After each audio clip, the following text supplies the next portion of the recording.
Hi, it's Birdie, or Damage Coda 6669. So it's been what, 2 or 3 years now? Oddly enough, I'm kinda excited to be back. It's about time I get released from the internet void. So, you're probably a bit confused. Like, hey, why have I been gone so long? Why did I come back? And oh, Birdie drama! I'll get into all that juicy stuff in a bit, but first, I'd like to properly introduce myself for the first time. Hi, my name is Jack, or Lucifer. My pronouns are he, it. I'm 19. My favorite colors are red, black, and yellow. I love rainbows and tacos and cats and randomness. I love scene and Decora K and emo, but that's pretty obvious, isn't it? I have evil autism. I love South Park, BoJack Horseman, Moral Oral, Doki Doki Literature Club, Miracle Musical, Milo Pony, JoJo's Bizarre Adventure, and other thingies. So during the making of this video, we got another cat, and I named her Stupid, and here she is. Oh. And she just got home a few hours ago. Do you want to say hi, Stupid? Oh, she's biting me. Ah! Ah! Ah! You're evil.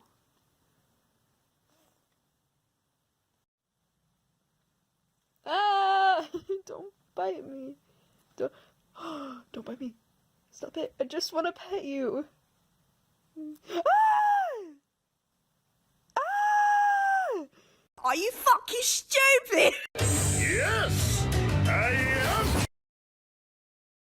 I love head pats and biting everyone in the near vicinity. I'm sick in the head, I'm omega cringe, and welcome back to my channel. First, I'd like to discuss the future of my channel with all of you, and what to expect from me from here on out. Things are going to be pretty much the same as before content-wise. I'm here to make animations that I think are neat, usually with some songs that I like. I might throw in some animation memes here and there too, because why not? I've got some animations ready to post that I really enjoyed making, or you could visit my toy house to read about my characters.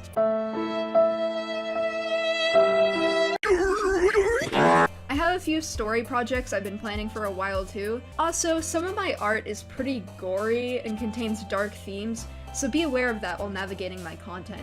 I have a straw page that explains this more in detail, so I'll link that in the description and you can read it if you'd like to know more about me. Now prepare to go crazy and lose your mind. My animations are guaranteed to give you all super autism. Hold on. I'm eating mini tacos. I'd like to start explaining why I left and why I came back. If you are a member of my family watching this video, including my parents, I kindly advise that you stop here, because you have irreversibly hurt me. I ask you again, please stop watching. If you wanted to hear about the ways that you've abused me, you would have listened to me a long time ago, or reflected on your own actions. Okay, cool, bye! Go away! And also, quick thing here, to everyone else watching this, hey, I would really, really, really, really appreciate it if you didn't go after my family, like you keep doing. Yeah, Squirp knows. Yeah, Squirp's based. Like, please leave them out of this. Like, they abused me very much, but, like, going after them is going to hurt me very much. Which is probably the reason a lot of people will go after them, if they do after watching this. It might have some consequences that I don't intend. Don't be the cause of it. Don't do this to me, please. Originally, I was gonna mention here how abusive my parents have been to me my whole life, and I'd like to talk about it. Well, with the exception of my siblings, of course. I'm talking about my grandparents. This is gonna be a long story, so strap in and grab some snackies. So, let's start from the beginning. Picture this, it's 2021, right before I had my internet taken away. I was 16. So, for context, my parents are very abusive. I'll give some examples in a little bit, but first, let me put this into perspective for you. They are conservative Trump supporters.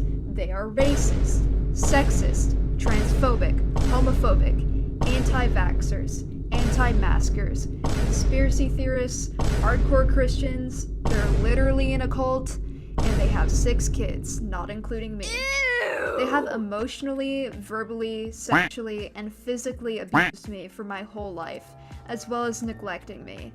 And I can say that my siblings have endured similar treatment.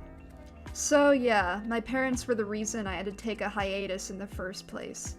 So, in 2021, I went through the worst breakup of my life, and I began to deteriorate emotionally and physically. One day, my parents literally swarmed me in the basement, so I hid in my room, and they screamed through the door for about an hour or more about how I'm lazy and faking depression to quote-unquote be a victim or whatever. They cut off my internet directly afterwards and they refused to bring it back. This happened when I was 14 too. I had to stop seeing my psychiatrist because I moved to another state, which I'll elaborate on in a little bit. He initially diagnosed me with depression with psychotic features, but as I elaborated on my symptoms, he realized it was something more severe and that I'm most likely schizospec. So at the moment, I just call it psychosis. So I attempted suicide. I told my parents I needed to go to the hospital because I thought I was bleeding out, when I was actually fine. And they refused to give me medical attention, and they laughed at me and even threatened to call the police because I was quote-unquote threatening them to take me to the hospital. The next day, I heard my mom on the phone gossiping to her friends about how I attempted suicide and how stupid I was for doing it, and then treated my dad like a hero for refusing to take me to the hospital. I just listened and cried. And it's not like they couldn't afford to take me to the hospital. They were afraid of me and hated being around me, and so they would take me to the hospital whenever they didn't want to deal with me, and they would leave me there for a few hours or overnight. I had to take a hiatus because my internet was gone for a long time, and even when I got my internet back, I decided not to come back because this place wasn't good for me mentally. And combined with my parents and with my breakup, this place would have broken me, so I decided to stay away. I found loopholes to get my internet back in 2022, without my parents' knowledge, of course. But with my internet taken away, I quickly began to realize the extent of my parents' abuse, and I realized I needed to get away from them as soon as possible.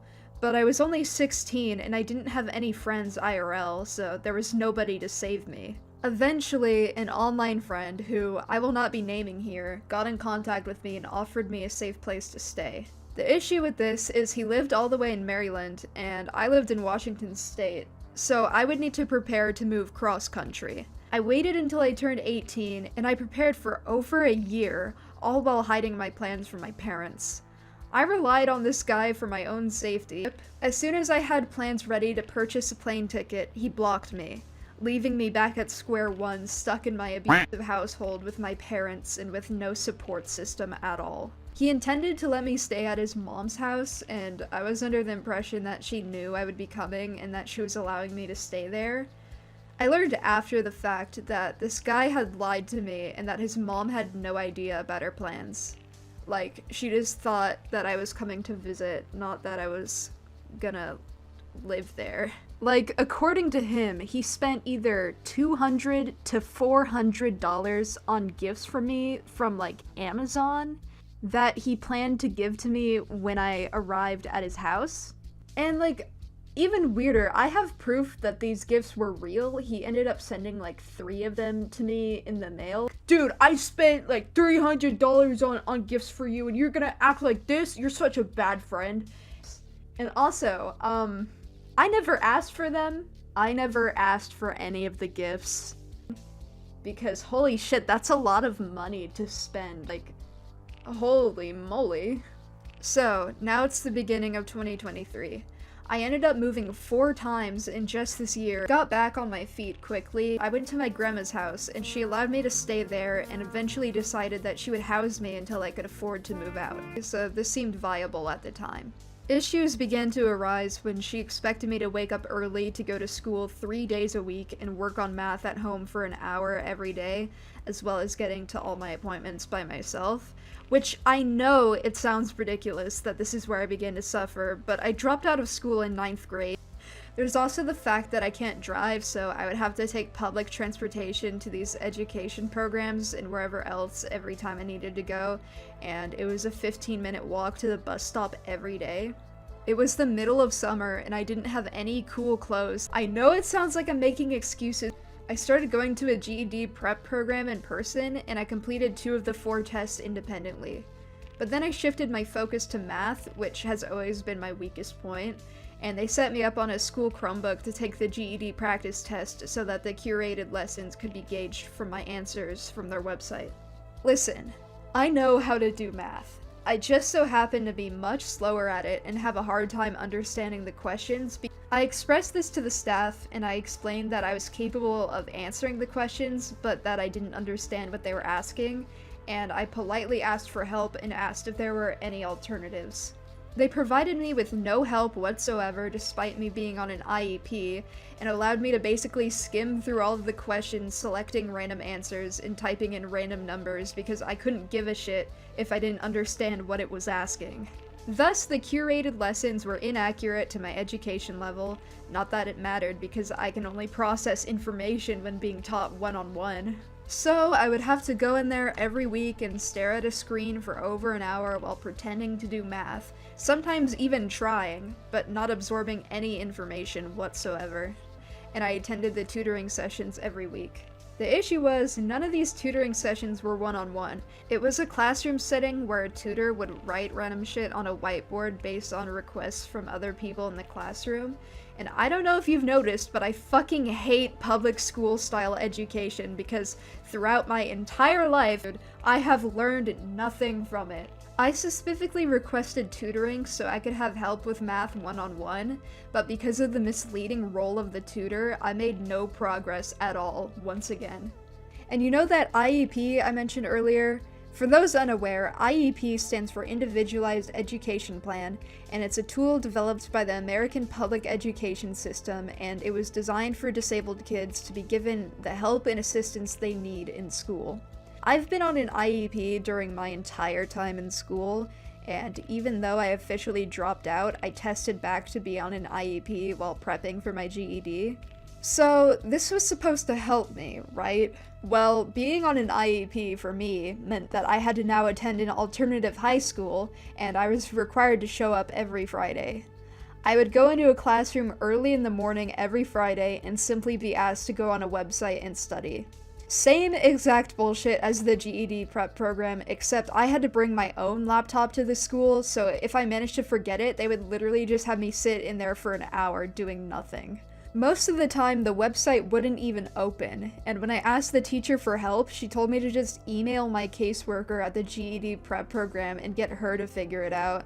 Completely and utterly useless.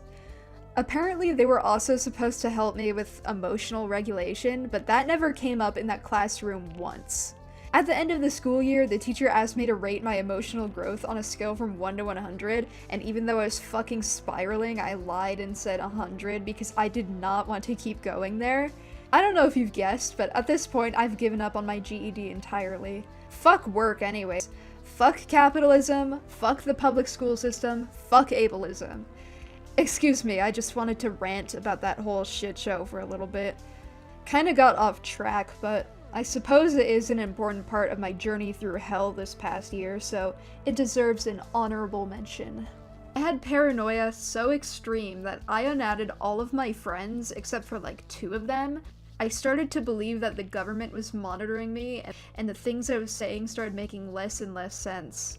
When I addressed these concerns with my grandparents, they laughed at me. They tried to help, I guess. I wouldn't really count this as helping because it was more so in a, this is ridiculous, let's tell it why this is ridiculous sort of tone. They gave me the classic speech of, why would the government target you in particular? What's so special about you? I am not a normal person. I have a significant internet presence. People do spy on me and have in the past. I'm severely mentally ill. This led to me isolating myself even further and becoming more paranoid. She eventually decided to kick me out. Knowing my therapist's office was my final safe space left in person, I completely stopped leaving the house after this. I remember for that entire appointment, despite being used to this sort of behavior from my grandma, I was crying uncontrollably, because I knew that even though I didn't live with my parents anymore, my grandma said a lot of hurtful things. I don't remember most of them, but I know that because I don't remember them, it was very not good. I do, however, remember her defending my parents for abusing me and kicking me out, and telling me that she regretted not letting me become homeless, and that she was quote-unquote rewarding me for my behavior by giving me a safe place to stay, because it was my own fault I was kicked out apparently. I remember her saying that I was manipulating her into letting me stay at her house. I remember her threatening to send me to the mental hospital involuntarily so she wouldn't have to deal with me anymore, because I relapsed back into self-harm and she thought this would be a good excuse to have me institutionalized. Obviously, I was extremely paranoid before this, too, but after the events of the past year, I don't think I'll ever be the same.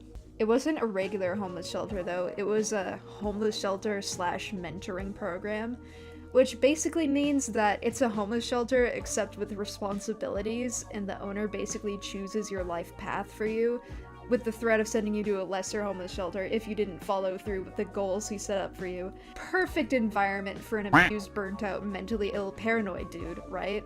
So, this all went about as well for me as you could guess. I was surrounded by other homeless people with no privacy. I was too paranoid to go outside, and I barely had any money, so I couldn't get myself groceries, and I basically began to starve. Most days, all I ate was a granola bar or two, and some days I didn't even eat at all. I stopped showering because the living space was so dirty that I didn't feel clean after showering anymore. Yeah, people would pizza bomb the place and there would be police outside with loaded rifles, and literally everybody would laugh it off while I hid in my room and had a panic attack. One day I got too scared to drink the water because of how dirty the sink was, and I came dangerously close to passing out due to dehydration. I began to lose weight I didn't want to lose due to the lack of food. I was barely sleeping, too. I essentially rotted in my room there every day. Nobody even cared at all. I couldn't even cry about it because I had zero privacy. I was completely alone and I was seething with rage. I knew I needed to get the hell out of that place before I ended up killing myself, so I contacted my Nana. I told her about my situation and she offered to come pick me up. I arranged for her and her husband to come pick me up and house me, and I didn't tell anybody in my family or anybody at the shelter until the day before she was showing up. Of course, when I told the rest of my family, they were pissed. So my Nana arrived and I got the hell out of there. I began staying at her place. Her name is actually Karen. Anyways, her husband would threaten to kick me out literally every week. And this is when I started making plans for my current roommate to pick me up because I was in an urgent situation. Like, she could take me to Oregon so I could live at her unfinished beach house. She offered to buy a house in my hometown so I could stay there. She told me to just get an apartment by myself. Like, come on, in this economy, being unemployed? It'd be easier to cure cancer by mixing a shampoo potion together. I had options on where to stay. I texted my mom and my grandma for help, and my grandma told me that it was my fault for being kicked out again and yada yada, and to call the owner of the shelter so I could go back. My mom told me to go back to the shelter too. I told them both why that wasn't an option and that I needed somewhere to stay where I had a basic level of assistance because on my own I would literally starve to death, and my mom told me it would be fine and that her and my grandma would help me get groceries and get to my appointments. So I called the owner of the shelter and asked if I could get back in. Fuck. Sorry, Squirt. That I made plans for my roommate to come pick me up on November 4th. Due to this information, the owner rejected me and told me I couldn't go back to the shelter. Well, I stayed there for a little less than a week until my roommate was able to drive from Missouri to Washington to pick me up. For those curious, my roommate is CinnyBear03, another animation memer, furry, previous Sans fangirl. What are the chances? As of writing this, we've been living together for almost 2 months. We've known each other through the internet since we were kids, and we used to watch each other's videos on a regular basis, so it is incredibly surreal knowing that we ended up living together, and it's all because of Cinny. Everyone in her life was telling her not to come get me, but she went out of her way to save me regardless. We had a nice road trip. We were in the car for about 2 days. We snuggled up under some blankets and watched YouTube videos, ate snacks, listened to music, talked about things, and took naps on each other. We were homeless for a few days, but her friend provided us a place to sleep until we could move into our apartment. And now we're here. We have our own place. Not once in my entire life did I ever think I would have a future like this. I fantasized about a future like this since I was very little. I'm still mentally ill, I'm still struggling. Well, time to ramble some more. So, I am notoriously known for not being good at interneting. Like, emotional outbursts, constant venting, oversharing personal information, things like that. The reason I joined the internet in the first place at 11 years old is because I wasn't loved at home, and I was being abused at school too. I had a warped view of the internet, only being a child, and I believed that all of my viewers would act as friends. I believed that I could display my emotional issues to the public and be comforted by strangers because my parents would not provide this for me. I began to get popular online at 12, but I received negative attention instead of the comfort and positivity that I wanted, and it broke me. I was trapped between worlds. I couldn't stay on the internet because it was killing me, because my home life was killing me. So, I chose escapism, despite how much it was hurting me. I would have public outbursts here because the internet was my life, and I didn't have anybody IRL to confide in. And even when I did, they would talk about me on the internet or watch videos about me. And even when issues were kept private between friends, well, all of my friends were online friends. So they would leak screenshots of my personal issues and call it drama, and I'd get harassed for it. This is still continuing to this day with my ex-friends. Again, I will get into this later. The internet raised me. My parents were completely absent, and whenever they were there, they showed me anger and they disliked me for who I was. But I'm not with them anymore. I'm ready for you all to enjoy my art, and I hope that the harassment surrounding me that has been normalized will finally stop. Let's normalize having fun on the internet instead, okay? So, let's delve into tier 1 of the hashtag Birdie drama iceberg. And I know that my parents abused me, and a lot of it makes me feel genuinely unsafe. And I know, this sounds like the most generic YouTuber thing ever, like coming out about allegations from years ago and apologizing for it only now. I've waited so long because this shit is scary, I was on hiatus, I just didn't know what to say for the longest time, and people just generally don't believe me about these things. I wasn't ready to talk about it before. The harassment I've experienced from these events have hurt me, my family, my friends, and have quite literally taken my childhood away from me, and this damage is irreversible. But I've decided to address it because I need you all to understand that this needs to stop, and why. There is also a large portion who have the intent to cause genuine harm to me because they enjoy it. Some of the things I've done are genuinely unforgivable. And if you feel uncomfortable or unsafe viewing my content because of that, you don't have to stick around. So now, you're probably wondering, which parts are misinformation and which parts are true? I'm going to list off all of these events in order, so we'll get into the serious stuff later on. But for now, let's start from the beginning, shall we? So, do you guys remember when I was 12 years old and I drew porn depicting pedophilia? Everyone got mad at me for it, and it ended up being the first thing that canceled me in the public eye. Good times.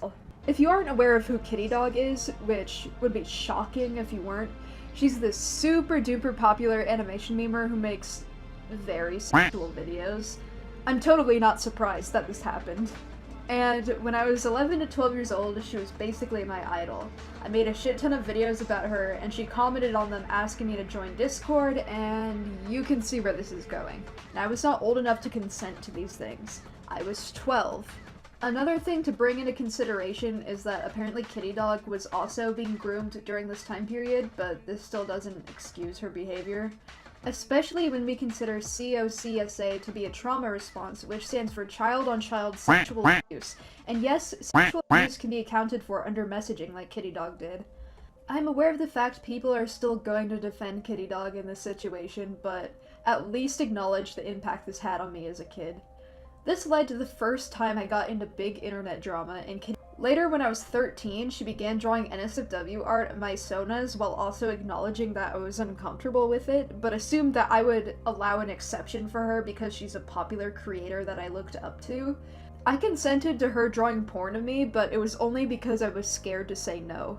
She started drawing NSFW art of me that depicted her sexually assaulting me, using a Sona she made to represent her obsession with me, while she was dating someone else, might I add.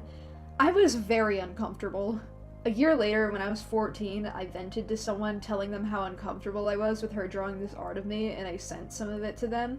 They ended up leaking it, and Kitty Dog found out, and she got mad at me. I will acknowledge that I should have communicated to her myself that I was uncomfortable, but then again, I was scared to say no, and I didn't know how to communicate efficiently at that age, and I didn't intend for it to be leaked, nor did I anticipate that. She told me she was upset because the art was posted on my Encyclopedia Dramatica page, which I'm honestly still angry about because, like, she wasn't harassed from what I saw, or at the bare minimum held accountable for her actions. It was brushed aside as Birdie drama, and I got the blame for it because I consented, despite me not being old enough to. It was my Encyclopedia Dramatica page. It was posted for the purpose of lolcowing me, not her. I have no idea what she's like as a person now, but I can't forgive her. She has acknowledged what she did to me, but she never made an effort to apologize to me. In her card, she expresses remorse for having hurt people in the past and vaguely apologizes publicly, but she never apologized to me. Like I said, I don't even know her anymore.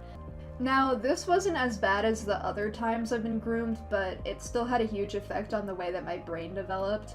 I need you to understand that animation meme community was a breeding ground for grooming to take place. These kinds of videos were made for a child audience, and the adults in this community never called this out or took any action. A lot of the adults here took advantage of people like me, and they failed people like me. My parents failed me too. They knew what kinds of videos I was making and watching, and they even knew that I was being groomed, and when they found out I was being groomed, albeit by a different guy, they grounded me for it? I don't know if you can tell, but my childhood is like cartoonishly messed up. Anyways, I think the drama that resulted from this is pretty funny sometimes, because the main argument that ranters use is that it was illegal for me to draw porn at 12 years old. I'm sorry, but have you ever met a 12-year-old that hasn't drawn porn? While this is funny to me now, this was extremely traumatic to go through as a child. This was the first time I had been harassed to this degree, and as a result of this, my address was leaked for the first time. Files were contacting me, which resulted in me being groomed at least 5 more times.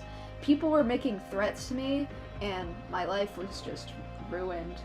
Something interesting I'd like to mention, which I think is a nice segue into our next topic. Do you remember Fontic, my partner at the time? He was the one who leaked the NSFW art in the first place, which I honestly can't fault him much for considering he was 11, and it wasn't his fault that other people decided this was enough basis to harass me over or make videos about. But he leaked the NSFW images to a Birdie hate server with the intention of ruining my life, he told me. I don't have proof of this, unfortunately, because he said this during one of my live streams in 2017, which is now lost media. But the disturbing factor of this is that his intention of, quote, ruining my life never went away. He's 18 now. Let's talk about him. I'm gonna be straightforward with this. Malachi is a groomer, neo-Nazi, racist, pro-shipper, school shooter idolizer, abuser, and manipulator. There are already a ton of videos about this out there, so I'm not gonna go too in-depth. I would really like to stay away from him so I could be getting some things wrong here, but basically, this dude is bad news, and this isn't surprising to me at all. Again, like the kitty dog stuff, this is probably shocking to a lot of you. Malachi managed to get my entire audience on his side for a long time while manipulating me and gaslighting me for several years. We dated 8 times, I believe, and he took advantage of me sexually. He created an alt account so that he could interact with me. Weirdly enough, while taking advantage of me, he compared himself to my groomer multiple times. And I'm talking about like the big bad one, not like kitty dog. He would ask me what my groomer would force me to do because he thought it was sexy, and for some reason he asked me to unblock my groomer. I don't remember why though, so the reasoning was probably very traumatic for me. He was aware of my obsession with him, which I will talk about here, and he used it as an opportunity to ask for my passwords for sexual favors, to terrorize me, and to intentionally try to worsen my mental state. Every time I said no to the sexual favors, he wouldn't respond to me for the rest of the day. which I know doesn't seem like a big deal to most of you, but this was a manipulation tactic which he knew was effective because when he wouldn't respond, I would become extremely emotional. He would also ask me to draw porn of his characters with the purpose of leaking it and framing me as a groomer, which he admitted to me himself. By the way, he's literally 1 year younger than me. I've lost proof of the majority of these conversations because he would instigate sexual conversations with me on an alternate account that I no longer have access to, and he deleted a few of the messages of him being sexual on his main account so I wouldn't be able to come out about this in the future, which I think should be enough evidence that he's aware that he did something wrong and felt the need to censor it so that he could continue to manipulate my audience, while also preventing me from coming out about my experiences with him. He would gather information through some of my friends at the time to try to convince me my nightmares were real and that he could see everything I did. I made a video on the Chrysophobia vent account explaining to everyone that Malachi and his friends hacked into my computer and everybody dogpiled me for lying. But I wasn't lying, this is just one of the things that he made me believe. During this time period, he actively worsened my delusions because it was fun to him.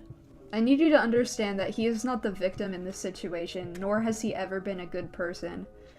When I was 12 to 15 years old, I had an intense obsession with him, which included me archiving all of his art and making videos about him constantly, and sexualizing him, stealing his OCs, borderline stalking him, doxing him, and encouraging harassment of him. But the harassment that I received because of this was not okay.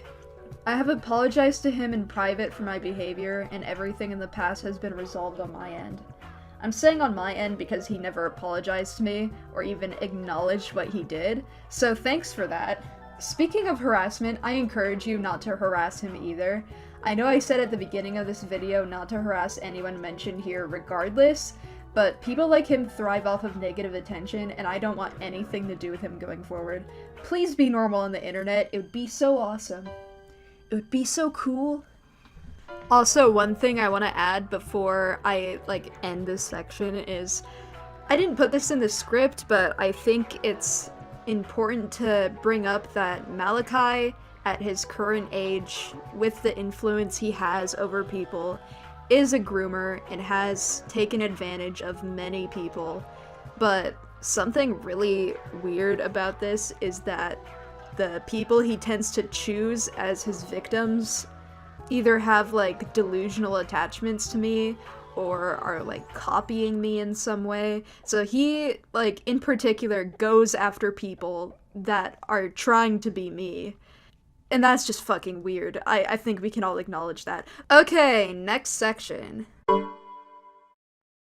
So, moving forward, there are 2 livestream clips from 2017 of me threatening suicide to my dad, and another of my mom confronting me for giving out my address to somebody online. I'm not gonna play either of these clips, but these clips are out there and you can search for them if you want, I guess. I just want to say it was not okay for me to threaten suicide to my dad. Nobody should ever do this as a tactic to get what they want, and although it took several years, I've recently grown out of this behavior. But I want everybody to understand, I was 12 years old. I was a child and my parents did not love me. They never paid attention to me, and I learned that the only way they would take me seriously is if I threatened suicide. And I can admit that although I've improved, I still feel suicidal at times, but I try to express it in a manner that does not come across as manipulative. The reason I told my dad I was gonna kill myself was because I was live streaming at 3 AM, so my dad walked in and told me to stop, and I said I would. He came back later on because I was taking too long and told me he was gonna cut off the Wi-Fi, and I told him if he did that, I would kill myself. I didn't want to be alive if my escapism was taken away, so I lashed out. I didn't mute during either of these live streams because I was caught up in the moment, and I wanted people to sympathize with me. I truly believed that if people saw my emotional responses to these situations, that I would be pitied, which is something that I always confused for love. It really is my fault that I decided not to mute the live stream, but at this age, I didn't have the capacity to understand what happens when you put out personal things online. Let me address this stream with my mom. It started when I messaged Sixdust, and because he lived in the same state as me, he told me if I gave him my address, he would come to my house and kill me. By the way, I'd just like to mention, from what I've heard, he's chill now, so leave him alone, don't harass him. I mean, don't harass anybody, but, you know. God, I hate that I feel the need to make this a point in every section. I didn't want to be alive, so I agreed and gave him my address. He leaked it online, and this led to some bad shit. This didn't take effect immediately, but years later I was pizza bombed, things were sent to me in the mail, people showed up to my house, CPS was called to my house, and people tried to call the FBI on me, I think. I don't even know. My parents blame me for this, and every time one of these traumatic incidents would happen, they would scream at me for hours. So hey, thanks for helping me accumulate more childhood trauma, folks. You're really doing everybody a great service here. Hats off to you. Anyways, I digress. People contacted my parents about this because after they had my address, they were able to trace my parents' names, and this happened while I was live streaming. My mom came in and threatened to call the police on me for this, and I broke down. I believe this part may be cropped out of most clips of this, but the part that I remember being recorded was my mom asking me if I gave out our address, and I said that I did. Obviously, this wasn't a good situation for my mom. We were all in danger while I was living there, and we were in danger constantly. And she threatened to call the cops on me, which I already had trauma from her doing in the past. After the livestream, she got my IRL friends and my siblings involved, probably to humiliate me, so yeah. I don't think it's fair to treat me as a whiny brat for having emotional responses to my parents confronting me in a serious way. I was scared of them. You guys remember Toxikai, right? The dude I dated when I was 13? Well, hold on to your hats, because we've got another curveball coming in. He groomed me. I was 13 and he was 17. I know the quote-unquote drama where he threatened to report every animation meme channel was stupid as hell, but Toxikai, Styx, and their friends did actually end up mass reporting my channel, which is why my last one was taken down. The only other drama surrounding this dude that I can remember is that he was notorious for being a groomer, and when people found out we were dating, I started being harassed for defending him and condoning his actions supposedly, as if I wasn't being groomed myself. There's not really much drama surrounding this dude other than he's a creep, which is true and very much deserved, and I don't want to get into more of my grooming trauma right now, so I'm just gonna move on. Okay, I'm gonna be honest, this one really pisses me off. This should have never been drama in the first place, or actually, almost none of these should have been, but this one's pretty disgusting. I first came out as trans when I first turned 14, and immediately everyone started fake claiming me. The main argument was that I was faking being trans so I could get Malachi to date me because Malachi told me he wasn't into girls. I'll admit that timing was super bad, but I knew I was trans a year or two before this, and I was even aware during my childhood that I never felt like a girl. And Malachi saying he liked dudes wasn't even what cracked my egg. I knew because right around the same time I watched a video about a trans person's experience, and I was like, oh my god, that's exactly how I feel! Oh my god, there's a word for this! Oh my god, I'm a dude! I knew it! So then I came out on Google+, which is really funny. And I basically just said like, hey, could you guys not refer to me by my name, and could you like not use feminine pronouns for me? That would be awesome, thanks. And the response I got was people questioning why, and people telling me I wasn't trans, and telling me that I didn't have gender dysphoria, and people trying to disprove me being trans. Of course, I told everyone I wanted to go by Lucifer, and this made people pissed because I didn't choose a normal person name or whatever. Joke's on you, I've got a normal people name, and I'm still Lucifer. I win! I would get so many comments asking me to prove my gender dysphoria to them, and I would write paragraphs in response out of fear that I wouldn't be believed, which is something that you should never do to a kid who's first realizing their gender identity. The transphobia I've experienced as a result of my infamy on the internet is insane, and if I could choose, I would have been stealth online. But I never had a choice because I had an internet presence before I transitioned. I would also like to briefly mention that while we're on this topic, that I detransitioned for a few months in 2021. The majority of people were supportive of this, but there were also a ton of people who said I was faking being trans the whole time, which is gross. I was forced to detransition due to pressure from my transphobic parents. They've threatened to kick me out for being trans, and during that time period I internalized their transphobic nonsense, and I was ashamed of myself for being trans. So I decided to become a version of myself that I thought would be loved by my parents and by the internet. But that was never me. I'm a dude.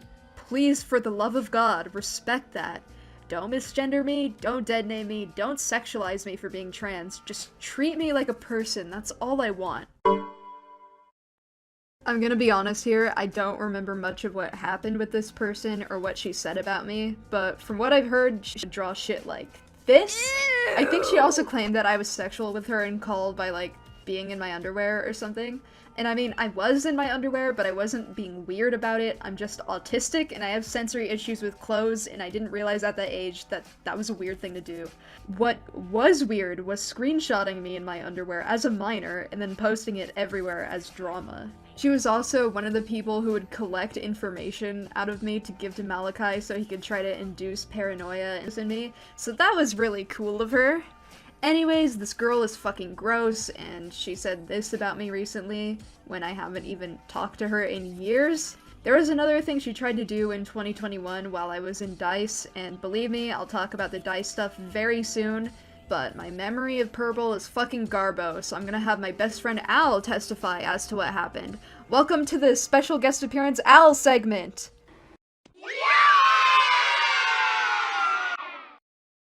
People took these videos as me normalizing mental illness, as if that were, like, bad, or that I was too mentally ill, which is, like, fucking insane. How mentally ill is too mentally ill? Is mental illness measured by how socially acceptable one's behavior is?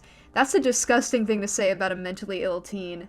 By the way, I think we should totally destigmatize psychosis and other mental illnesses. Anyways, this one's a pretty minor offense, but before I move on to the serious allegations, which are coming up right after this, everyone thought I was crazy. I had no idea how to separate my personal life from the internet, so I ended up making videos about it. I'll still be posting vents because I'm allowed to. She wasn't an alter because she couldn't take control of my body, and she wasn't a tulpa. I will be calling her a headmate in this section.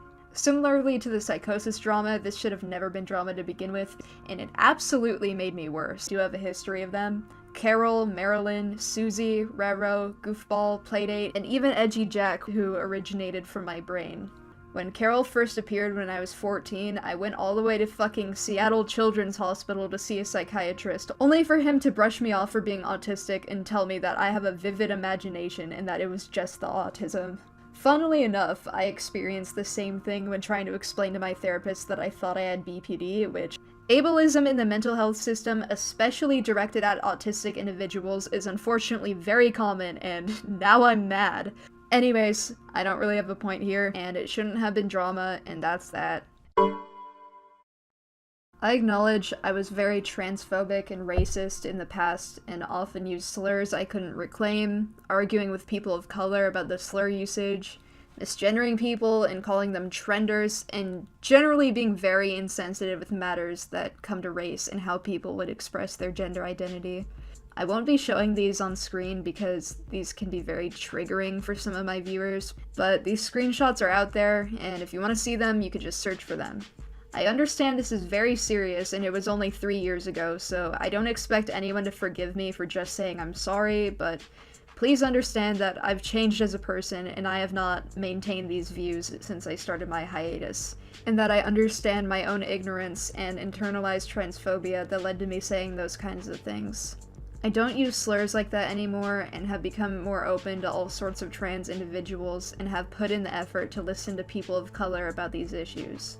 You don't have to forgive me, and I'd rather not have anybody defend me on these points because these are very rational reasons to be angry with me. If you feel uncomfortable or unsafe watching my videos because of the things I've said in the past, you have every right to leave.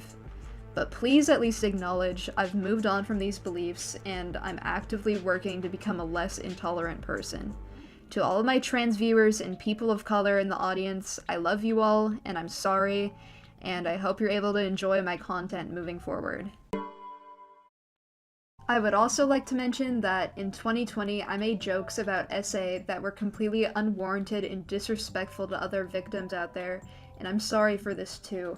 I myself am a victim of CSA, but I didn't find out until earlier in 2023, so it doesn't make up for these jokes in the slightest. I'm sorry for the person I was in 2020, I was genuinely just a bad person. I would also like to acknowledge that during this time period, I would harass my ex-friends and play cruel pranks on them just because I didn't like them and wanted to get rid of them, which is the worst thing ever, I think. Holy shit. I've apologized in private to all of the people I've hurt, which includes the people who I harassed, and I wish all of them the best. I know that I truly have hurt people, and I hope that all those people out there are having peace with me out of their lives.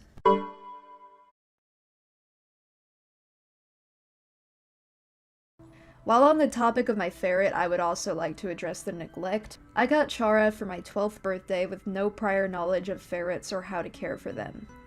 I didn't know how to clean up after her, I didn't know what food she was supposed to eat, I didn't know how to hold her, I didn't even know that she wasn't supposed to live in her cage, and I barely knew anything about her.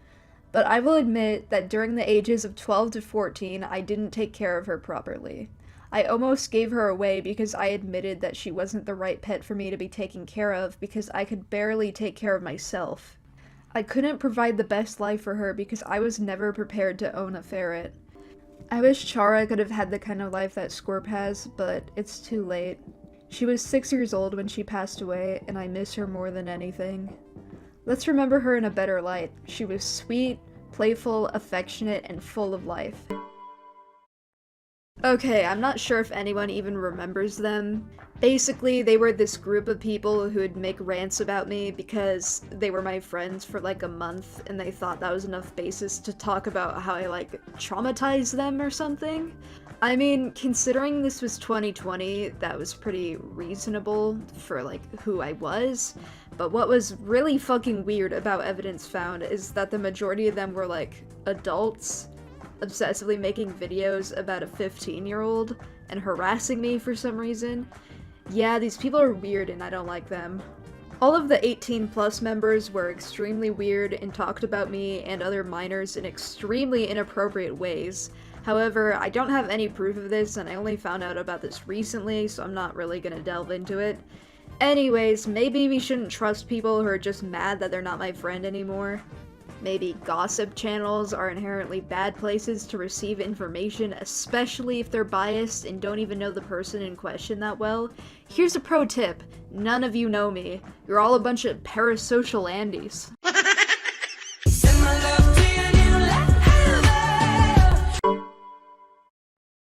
Okay, look.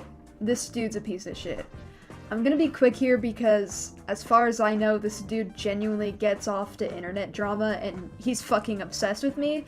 But basically, as dramatic as this sounds, he's the ringleader here. He's been spearheading Birdie drama since 2020 because I broke up with him.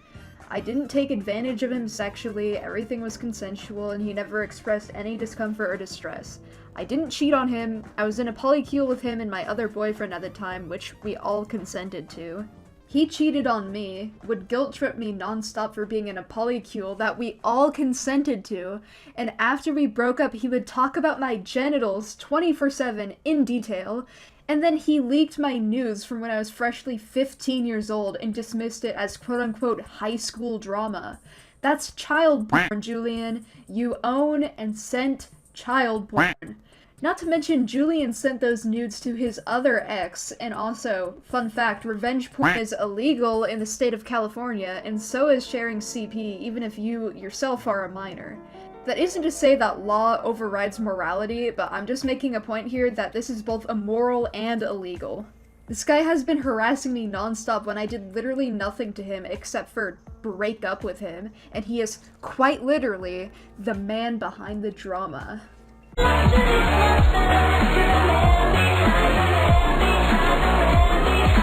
Anyways, I fucking hate this guy and I want to never talk about him ever again.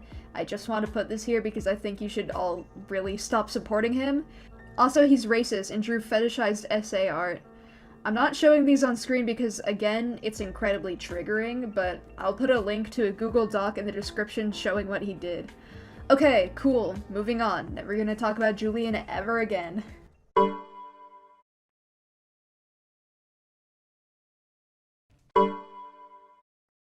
So, I'm sure, as you all know, I was in DICE for a little bit. Just to let you know, I didn't, like, create Dice, obviously. I was literally there for, like, 2 weeks. I was suicidal, so I asked if I could join because I wanted to be encouraged to hurt myself. Mortis was trying to take advantage of me, pedophiles were trying to flirt with me, people were just obsessing over me, and it was not a pleasant experience because everyone wants someone else to blame when you should all be blaming the leader, Mortis. It was a traumatic experience and I don't want to be associated with Dice anymore. The people in charge of Dice are fucking disgusting and I hate all of them. Seth's Deadly Sin is a game idea I came up with when I was 16, and I plan to continue the project and the characters in the future. The content that was leaked preemptively by others does not actually give full context as to what it was actually about, and generally most assumptions about the characters and the plot are misconstrued due to misinformation. I would also like to add that literally every single leak is outdated and is no longer accurate to the plot or characters.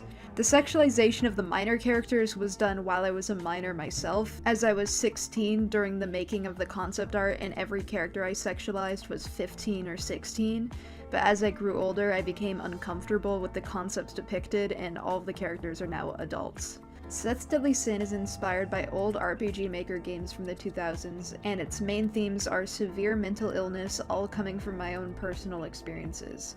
Which I'm allowed to do, by the way. Really funny that I have to say that.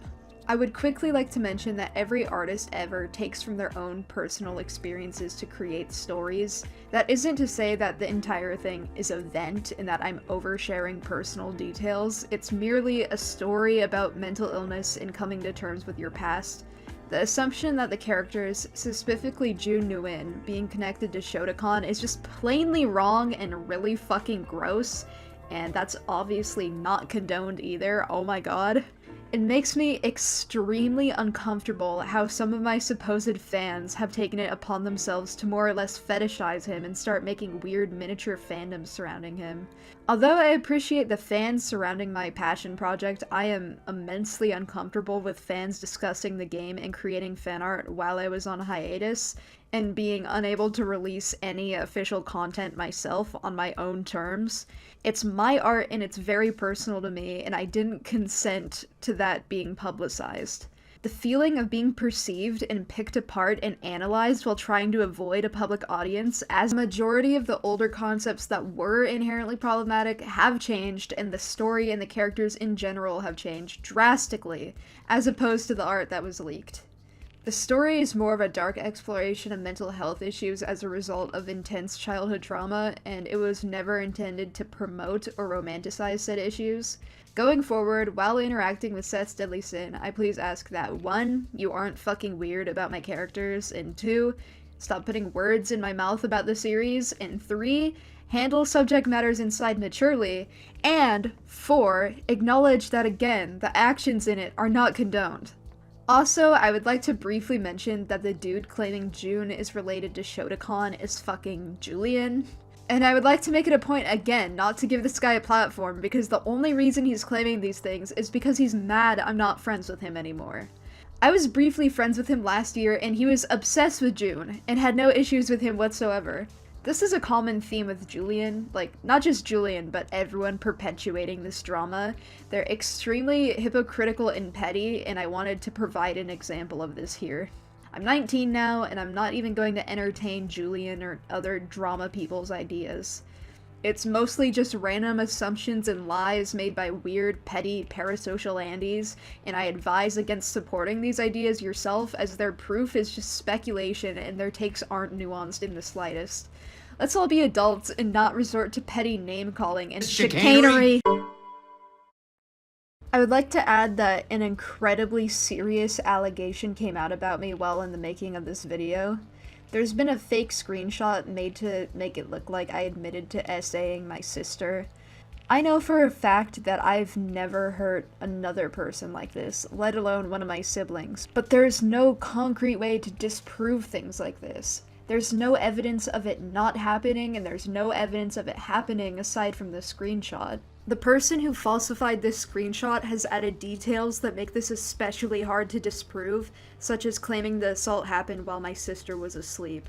I've talked with my sister in depth about this on multiple occasions, and we're both confident that this never happened and that the screenshot is definitely fake.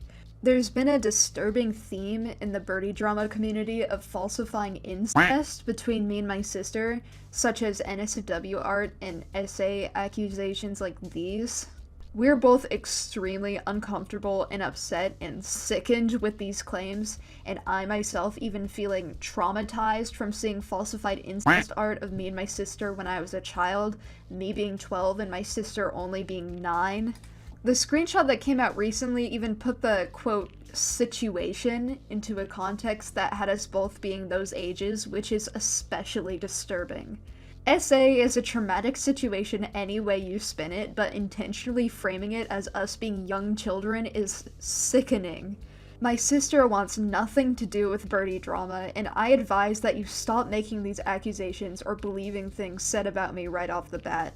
Which is immensely difficult to say, because I know it's hard enough for actual SA victims to be believed in the first place, and disgusting lies like this make it even harder for victims to come out about their experiences.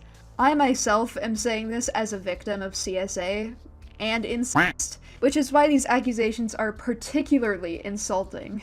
There's been a long history of people making things up about me with the intention of garnering sympathy for themselves or having me face legal repercussions for things I didn't do, or even driving me to suicide.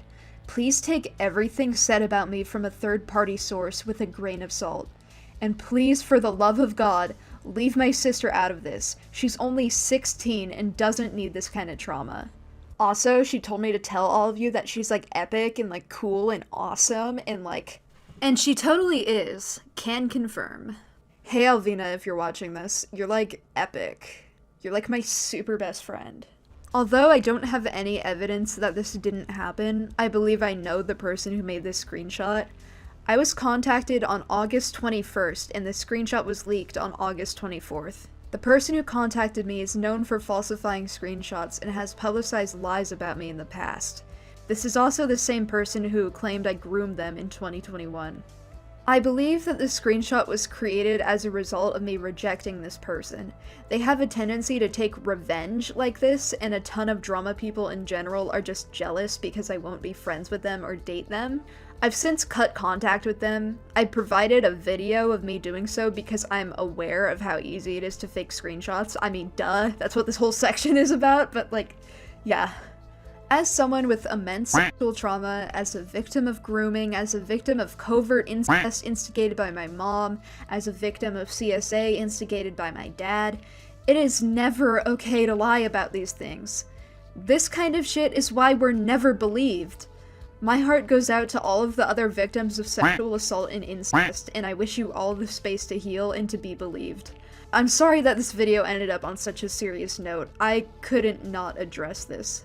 Peace. Okay, now that we're done here, let's wrap things up. Again, this is the first and last time I'm ever gonna talk about these things unless I do something seriously wrong and need to address it.